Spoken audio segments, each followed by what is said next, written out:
একজন ডাক্তার হিসেবে কাউকে চিকিৎসা দেওয়ার কথা, কিন্তু এই ডাক্তার কিন্তু চিকিৎসা দেওয়ার বদলে একটি গোটা ঘটনাকে অন্যদিকে ঘুরিয়ে দেওয়ার কাজে লেগেছিলেন।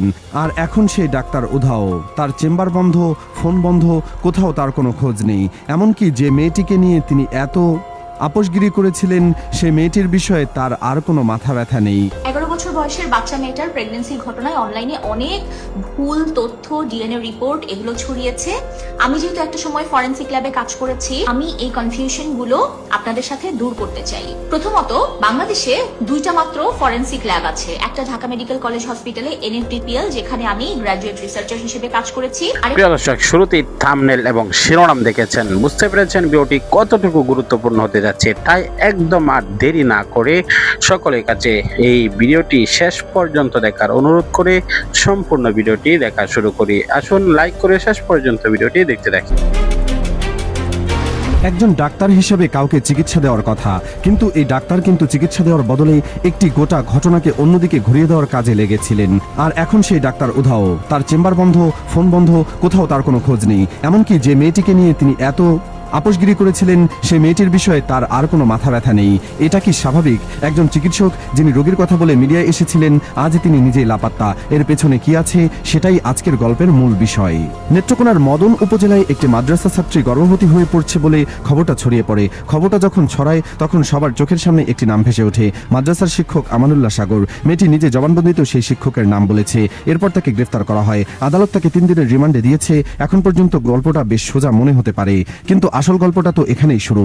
পুরো ঘটনাটা যখন সামনে আসে, তখন একটি নাম বারবার আসতে থাকে, ডাক্তার সাইমা। এই ডাক্তারই প্রথম মিডিয়ায় এসে মেয়েটির বয়স বলেন 11 বছর। তিনি বলেন মেয়েটি এতিম। তিনি বলেন মেয়েটি চরম অসহায় অবস্থায় তার কাছে এসেছিলেন। একজন ডাক্তার হিসেবে তিনি কথাগুলো বলেছেন, তাই মানুষ বিশ্বাসও করেছে। কিন্তু যখন খোঁজ নেওয়া হয়, তখন সব উল্টে যায়। মেয়েটির জন্মসনদ অনুযায়ী তার বয়স 15, 11 নয়। আর এতিম বলাটা তো একেবারেই মিথ্যা, কারণ মেয়েটির বাবা জীবিত। এখন প্রশ্ন হলো, একজন চিকিৎসক কেন ভুল তথ্য দেবেন? সেটা ভুলও নয়, সম্পূর্ণ সাজানো তথ্য। বয়স কম বলে মানুষের সহানুভূতি আদায় করা, এতিম বলে পরিস্থিতিকে আরো নাজুক দেখানো, এগুলো কি কোনো সাধারণ ভুল, নাকি এর পেছনে একটি সুনির্দিষ্ট উদ্দেশ্য ছিল? মেয়েটির পরিবার বলছে তারা 7 মাস পর্যন্ত কিছুই বুঝতে পারেনি। একটি মেয়ে গর্ভবতী হলে 2য় মাস থেকে শারীরিক নানা পরিবর্তন আসে। বমি, মুখে রুচি না লাগা, পেট ফুলে ওঠা, এগুলো তো এমনিতেই লক্ষণীয়। 7 মাস পর্যন্ত কেউ যে টেরই পাবে না, সেটা চিকিৎসা বিজ্ঞানের দৃষ্টিতে প্রায় অসম্ভব। তাহলে পরিবারটি আসলে কি চাইছে? তারা কি সত্যিই কিছু জানতেন না, নাকি জেনেও চুপ করেছিলেন? আর যদি চুপ করে থাকেন, তাহলে কেন? মেয়েটির নানাকে যখন প্রশ্ন করা হয়, তখন তিনি প্রতিবার এক এক রকম কথা বলেন। একবার এক কথা বলেন, পরের বার অন্য কথা। তার বক্তব্যে এত গলদ যে কোনো সচেতন শ্রোতা বুঝতে পারবে লোকটি কিছু লুকাচ্ছেন। একজন নানা, যার বাড়িতে মেয়েটি থাকতো, সে যদি নিজেই স্পষ্ট করে কথা না বলতে পারেন, তাহলে পুরো ঘটনাটার যে চিত্রটা সামনে এসেছে, সেটা কি সঠিক? মেয়েটি তার নানার বাড়িতে থাকতো, মেয়েটির সৎ বাবাও আছে, এরা সবাই মেয়েটির আশপাশে ছিল, কিন্তু শুধু একজন মাদ্রাসা শিক্ষকের নাম উঠে এলো, বাকিরা কি সবাই নির্দোষ? এই প্রশ্নটা তো স্বাভাবিকভাবে মাথায় আসে। এবার আসি ডাক্তার সাইমার কথায়। তিনি কোনো তদন্ত ছাড়াই, কোনো প্রমাণ ছাড়াই, শুধু মেয়েটির কথা শুনে হুজুর আমানুল্লাহর বিরুদ্ধে সরাসরি অভিযোগ তুলেছেন। একজন ডাক্তারের কাজ কি রোগী দেখা, নাকি কাউকে ফাঁসানো? যেহেতু তিনি কোনো তদন্ত করেননি, তাই তার এই আচরণ থেকে অনুমান করা যায় তিনি আগে থেকেই কিছু জানতেন। তিনি হয়তো শুধু একটি ভূমিকার অভিনয় করেছেন। আর যখন দেখলেন যে খবরটা গভীরভাবে তদন্ত হওয়ার সম্ভাবনা আছে, তখন তিনি লাপাত্তা হয়ে গেলেন। নিজের চেম্বার বন্ধ করে দিলেন, ফোন রিসিভ করা বন্ধ করে দিলেন। এটাকে নির্দোষ কারো আচরণ? নির্দোষ কেউ পালায় না। আরো একটি চমকপ্রদ তথ্য উঠে এসেছে ডাক্তার সাইমার ব্যাপারে। তিনি নাকি FCPS প্রথম পর্বে পাশ করেননি, ময়মনসিংহ মেডিকেল থেকে কোনো PGT করেননি, অর্থাৎ তার যোগ্যতা নিয়ে শুরু হয়েছে প্রশ্ন। এমন একজন ব্যক্তি যার নিজেরই সার্টিফিকেট সন্দেহজনক, সে কিভাবে একটি সংবেদনশীল ঘটনায় এত বড় ভূমিকায় অবতীর্ণ হলেন? তিনি কি সত্যি একজন ডাক্তার, নাকি অন্য কিছু? এবং তিনি যদি আসল ডাক্তারই না হন, তাহলে মেয়েটিকে নিয়ে তিনি এত কথা বলছিলেন কেন? এর পেছনে কার ইশারা ছিল? এখন আসি হুজুর আমানুল্লাহ সাগরের কথায়। তিনি পলাতক ছিলেন, এটা সত্যি, কিন্তু বাংলাদেশে যখন একজন হুজুরকে ঘিরে এমন অভিযোগে ঘিরে ফেলা হয়, তখন তার পক্ষে সামাজিকভাবে দাঁড়ানো প্রায় অসম্ভব হয়ে যায়। মানুষ তাকে দোষী ভেবেই নেয়। মিডিয়ায় খবর ছড়িয়ে পড়ে, সোশ্যাল মিডিয়ায় তাকে ক্রস ফায়ার দেওয়ার দাবি ওঠে। এমন পরিস্থিতিতে ভয়ে লুকিয়ে যাওয়াটি কি অযৌক্তিক? আমরা দেখেছি অনেক ক্ষেত্রে নির্দোষ মানুষ মানুষের সমালোচনার ভয়ে পালিয়ে বেড়ায়, তাই পলাতক থাকাটা একমাত্র প্রমাণ হিসেবে ধরা যায় না। হুজুর আমানুল্লাহ স্পষ্ট ভাষায় অনলাইনে অনেক ভুল তথ্য, ডিএনএ রিপোর্ট এগুলো ছড়িয়েছে।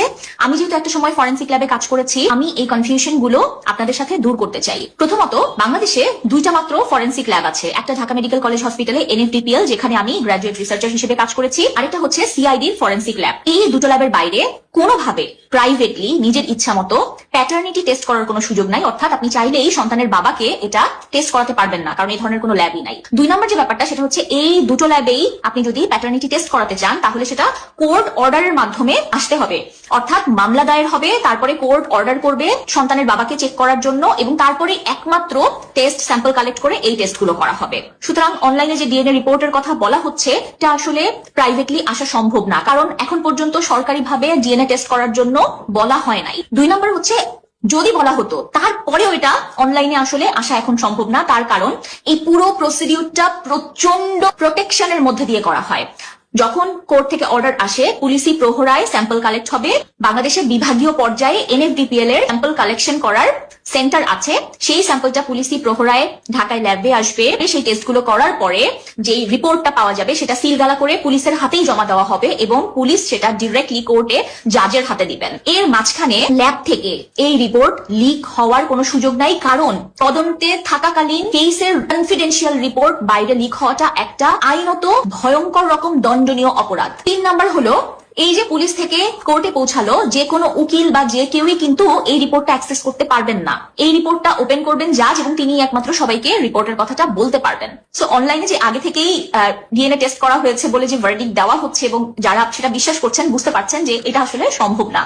এরপরে চলে আসি, অনেকে বলছেন যে কেন এখনো কোর্ট থেকে বাচ্চার ডিএনএ স্যাম্পল নিয়ে টেস্ট করার কথা বলছে না।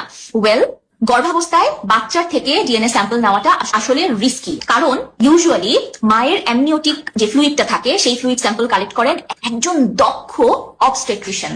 এটা কালেক্ট করার সময় যদি কোনো ধরনের 19-20 হয় তখন কিন্তু এই অ্যামনিওটিক ফ্লুইড বাইরে লিক করতে পারে, ইনফেকশন হতে পারে, ব্লিডিং হতে পারে বা মিসক্যারেজের রিস্ক থাকতে পারে।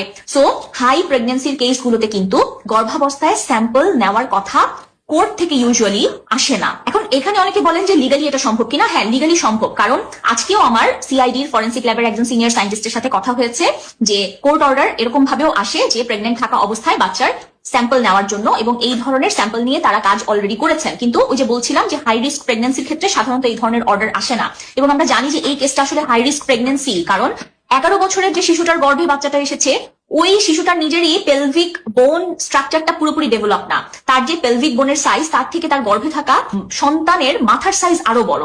গর্ভের এই বাচ্চাটাকে নর্মাল ভ্যাজাইনাল ডেলিভারি অথবা সি সেকশনের মাধ্যমে বের করা সম্ভব না। আমি যতটুকু ডক্টরদের সাথে কথা বলেছি এই প্রসেসটাও কিন্তু খুবই অমানবিক প্রসেস, কারণ ভ্যাজাইনা থেকে পুরোটা অপারেট করতে হবে, বাচ্চার মাথায় ছিদ্র করে মাথার ভেতরে থাকা ফ্লুইড নিয়ে এসে বাচ্চার মাথাটাকে ছোট করে তারপরেই একমাত্র কিন্তু বাচ্চাটাকে বের করা সম্ভব। পুরো ব্যাপারটা এত বেশি রিস্কি যে মা অতিরিক্ত রক্তক্ষরণে কিন্তু মারা যেতে পারেন এবং সেই রিস্কটা অনেক বেশি। সুতরাং এই সময় কোর্ট থেকে অর্ডার আসবে ডিএনএ টেস্টের জন্য, এই আশা করাটা আসলে অমানবিক। তো লং স্টোরি শর্ট, যে যাই বলে থাকুক অনলাইনে সেগুলো অন্ধভাবে বিশ্বাস করবেন না, এবং কারো কাছে যদি এরকম কোনো কথা শুনে থাকেন অবশ্যই তাকে জিজ্ঞেস করবেন হোয়াটস ইউর ভেরিফায়েবল সোর্স। আমরা আশা করছি এই কেসটার একটা সঠিক চুরাহা এবং বিচারযোগ্য শাস্তি আমরা দেখতে পাবো সামনেই। আপাতত ওই ছোট মেয়েটা এবং তার গর্ভের সম্পূর্ণ ভিডিওটি দেখে বুঝতে পেরেছেন ভিডিওটি গুরুত্বপূর্ণ ছিল। আমরা সকল আপডেট এবং ব্রেকিং নিউজগুলো আপনাদের কাছে পৌঁছে থাকি। কোনো মন গড়া বক্তব্য এবং কোনো পক্ষ নিয়ে কথা বলি না, আমরা নিরপেক্ষতার সহিত প্রচার করাই হলো আমাদের লক্ষ্য উদ্দেশ্য। প্রিয় দর্শক, ভিডিওটি সম্বন্ধে আপনাদের মতামত অবশ্যই কমেন্টস বক্সে জানাবেন। ভিডিওটি সর্বোচ্চ শেয়ার করে দেওয়ার অনুরোধ করছি। দেখা হবে অন্য কোনো ভিডিওতে। ভালো থাকুন, সুস্থ থাকুন। আসসালামু আলাইকুম রহমতুল্লাহ।